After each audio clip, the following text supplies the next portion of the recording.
If you've ever been judged in the first 5 seconds of meeting someone, stay with this story until the very end, because what happens next will change the way you see people forever.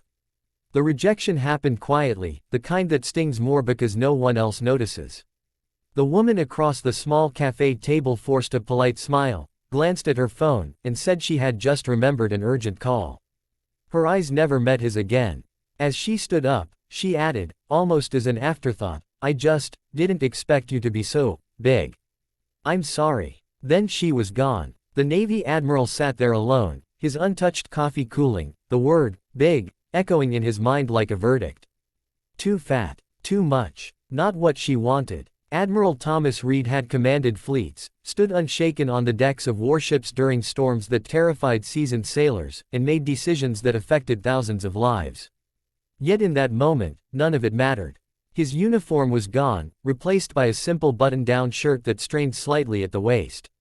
Without the medals and rank, he was just another middle-aged man being silently measured and found lacking. He exhaled slowly, staring at the reflection of himself in the dark surface of the table, wondering when his body had become the first and last thing people saw.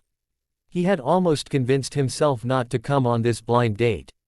After years of service and a marriage that quietly dissolved under the weight of long deployments, loneliness had become his most persistent enemy.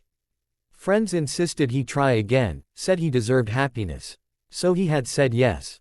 And now here he was, humiliated in a cafe that smelled of roasted beans and quiet conversations, feeling smaller than he ever had at sea. What Thomas didn't notice was the janitor mopping the floor nearby. His name was Miguel. He was a single father of 2 boys, working nights and early mornings to keep food on the table. He had seen the whole exchange, not out of curiosity, but because he had learned to read people while remaining invisible. Years of being overlooked had sharpened his empathy. He saw the woman leave, saw the man's shoulders slump, and recognized that look. It was the same look he saw in the mirror some nights after his kids fell asleep.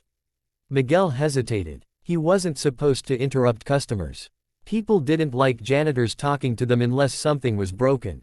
But something inside him pushed forward, stronger than fear of reprimand. He parked the mop, wiped his hands on his worn uniform, and walked over.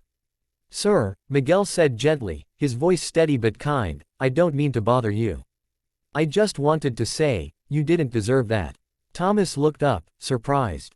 For a moment, embarrassment flared, being pitied by a stranger felt like another wound. But there was no pity in Miguel's eyes, only understanding.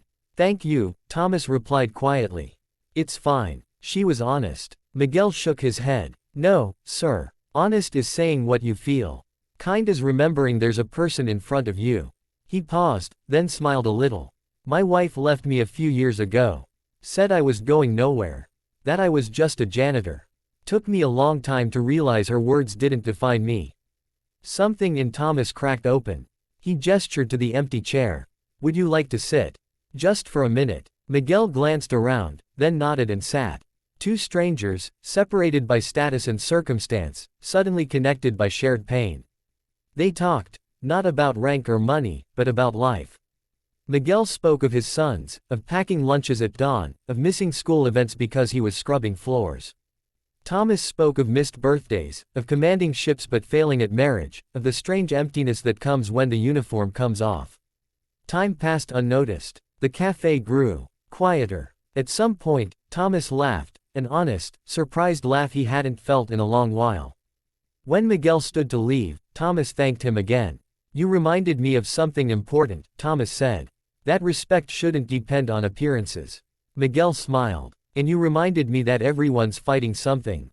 Even admirals. They parted ways, both lighter than before, unaware that this small moment was only the beginning. Days later, Miguel was called into the manager's office, his stomach tight with worry. Instead of reprimand, he was handed a letter. Inside was a scholarship application for his eldest son, fully funded, with a note that simply read, "You deserve a chance." Thomas Reed. Miguel's hands trembled. He had never asked for help. He had never expected to be seen. Meanwhile, Thomas made a decision of his own. He started walking every morning, not to lose weight for others, but to reclaim his health for himself. He volunteered at a veterans center, speaking openly about loneliness, about the hidden cost of service, about self-worth beyond appearance. When people listened, really listened, he felt something heal. Months later, the cafe hosted a community event. Miguel attended with his sons. Thomas was there too. When the woman from the blind date walked in and recognized him, she hesitated. He smiled politely, but his eyes no longer searched for validation. He was whole now. As the evening ended, Thomas took the microphone. "I want to thank someone who reminded me of my humanity on a day I felt invisible," he said, gesturing to Miguel. The room applauded. Miguel's sons looked at their father like he was a hero. And in that moment, it became clear, the measure of a person is never their size, their job, or the snap judgments made about them. It's the kindness they offer when no one expects it. If this story touched you even a little, take a second to like this video. It helps stories like this reach people who need them. And subscribe to the channel, because there are many more reminders coming.